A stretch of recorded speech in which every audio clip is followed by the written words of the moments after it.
Hi there again. I just thought I'd share with you some of the things that that I've gone through here after the holidays. It seems like the holidays are the hardest, not just for me, but for a lot of people. And I think it's because maybe the holidays are usually around the time that you're indoors, and the summer comes up, and there are so many things to do. Not that you don't have time to grieve it if you're just going through it and you've lost someone in the summer. I mean, when things happen in the moment, you're taken by surprise, you're in shock, you feel numb, you feel like you're in a fog. Sometimes you don't want to function. Sometimes you're in denial, and I can say that I know that part of the grieving process for me was denial. I felt like if I could go over in my mind enough the things that happened, could have happened, the what ifs, the I should have done, could have done, would have done these things, and listing off a list of things in my mind that somehow would bring me closer to having my loved one back. And so my mind would just run over and over and over, just like a bad recording of the things that I felt like I could have, should have, would have, could have done. And all the what ifs that were involved with that. I wish that weren't even part of the processing of grief that I've gone through. I guess I'll kind of get into some of the tough stuff. The funeral arrangements that I found myself making for my son were pretty difficult. We ended up going through a funeral home that was the grounds were very nice. The cemetery was very nice. It seemed like they had a lot of different services that they offered. We walked into the place that we were going to use as far as facilities, and I felt like it was very dark, and it was a different, trying to think of the wording that I'm saying. If it was almost like being in a place for a different generation than a child. And so my neighbor ended up coming over and telling me that she had seen a cemetery as she was going out to where her husband worked. And it was very green and lush, and it was like the countryside, and that is part of my personality. I love the outdoors, I love the countryside, I love green and lush. Those are all words that I heard and thought, oh, I need to see this place. And so she ended up driving me out the night that, I guess it was the night after my son died, and we went out to look at this place, and I made the phone call eventually to go there and lay to rest my son out at Skyview in Mansfield, Texas. The chapel was very light and airy feeling, and I don't know how to explain that any better, but it seemed like there was a lot of light filtering in it. The rock was like a white limestone, maybe, just large rocks that were built to make the chapel. In the chapel there were baby angels painted on a gorgeous mural, things that looked to me like something that I would want for my son, and I had to see to those last details. And sitting in the conference room making those was so unreal to me. Like, I didn't have to make any of those arrangements when my little brother died, so to make them for my son was so foreign to me, because I felt like we should be in there for maybe, an older generation, maybe a grandmother or an aunt or anybody who was, I can't even say expected to pass, but I just didn't feel like we should be there for my child. No one, of course, should ever be in a funeral home for their child, but it felt so foreign to be sitting there and making plans, and yet I felt like I had to be part of making all the last details. And certainly not every mother may may feel like that. Sometimes you just need to feel like you can shut down and not have to take care of any of that, and allow somebody else to be able to take care of those kind of arrangements. But for me, there were so many things that I wanted to make sure I've got taken care of. The first funeral home that we had been to, they brought out a plastic coffin for my son, and you know, I'm so thankful. I see now on different websites where people are actually making them where they look more like cribs or something where you can lay your child to rest in as though they were just sleeping. And some funeral homes, I realize now, make it so that you are actually putting your child into a crib rather than a casket. And I can't believe I'm even discussing these things, but these things happen, and they're, unfortunately, they're happening every day. But I chose a casket for my son that almost looked like a small,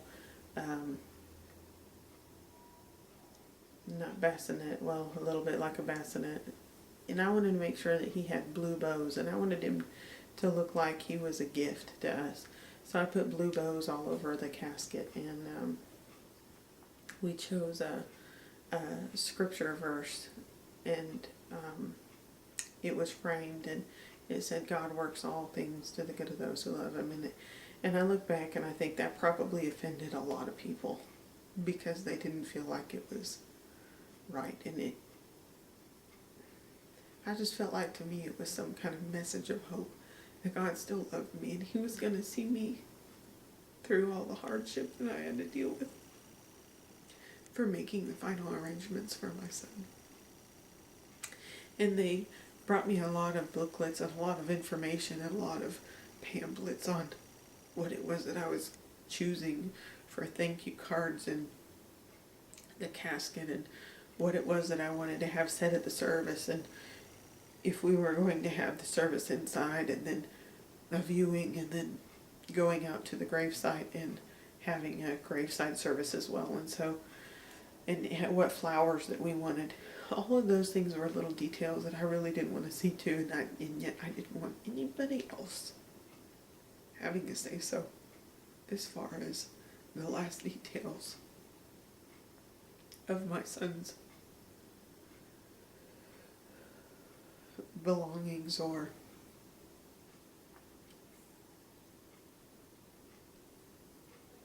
the way that someone would portray his life.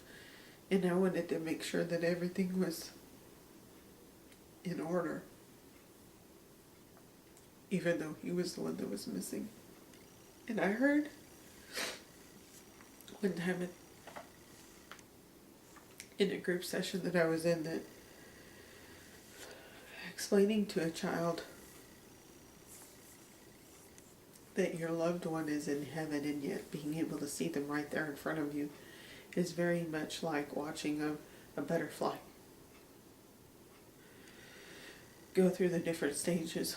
And what you're looking at is very similar to just looking at the cocoon of the butterfly, and the butterfly comes out and flies away and floats away and off to heaven, and that being like a symbolism of our loved one going to heaven, and then of course their cocoon or their body being here. And I thought that was the most wonderful description that I had ever heard. And so that day, as I walked across the grass and had to choose which baby land to put my son in and lay him to rest, a gorgeous little orange and brown butterfly flittered across the field and right in front of me. And I thought,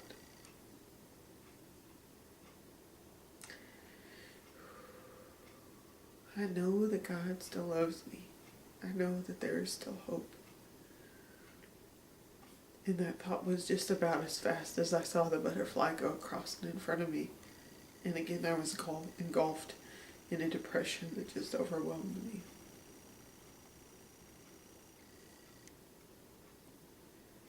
And we chose, as you'll see on some of the other videos that I've posted, we chose a place that was by the pergola. And there was a little rose bush there with one little red rose. And it was right kind of at the foot of the pergola. And there were irises planted all the way around the base of the pergola. And I don't know if that's quite the word for it, because I know it's not a gazebo, but I believe it's a pergola.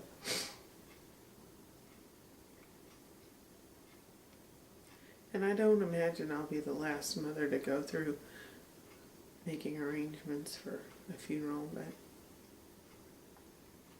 I guess I kind of needed to share that and just get it out there, that I went through all of those things.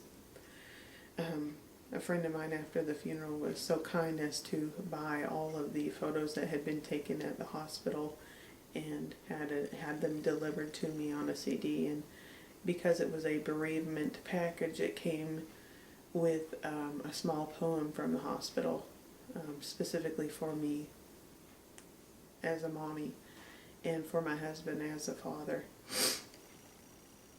or as a daddy. And it really is the little things that matter. That to me was such a blessing. And I was so thankful for the flowers and the cards that came after, and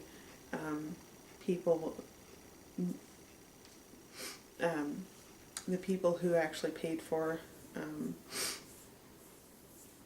my son's funeral, and someone surprised us by paying for my son's memorial marker, and that was such a wonderful blessing. I just feel speechless at the moment.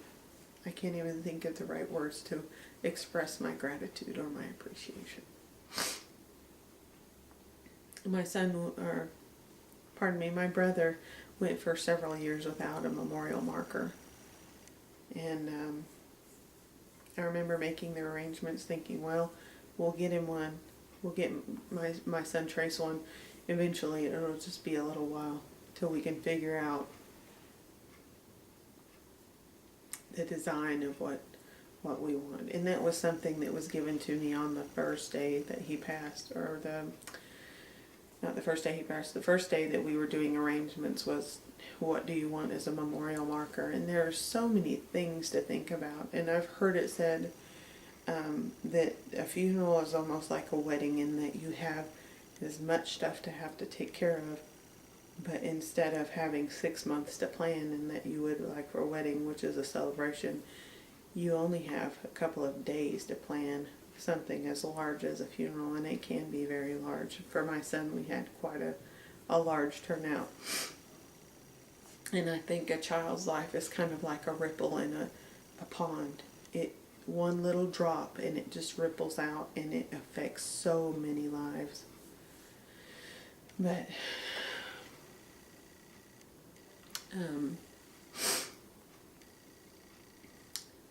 some of those times that we went through, I think back about them now, and it's like, those are not even really the things that I thought about. The things that I thought about and missed were, at the moment, were just having my son next to me, and you know how they lay right here, and they're so tiny, and they lay their head down. That is something I miss so much.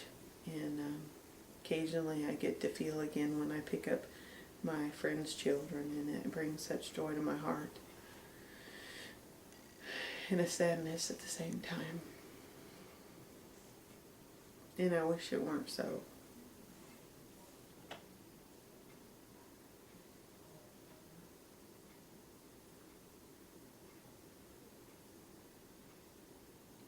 You may be going through some of the same things. I just encourage you to keep hope within your heart that you'll get through today. And you'll be able to walk through the grief. And you'll come out on the other end. And you'll be okay. Have a good evening. And thank you for listening to my broadcast.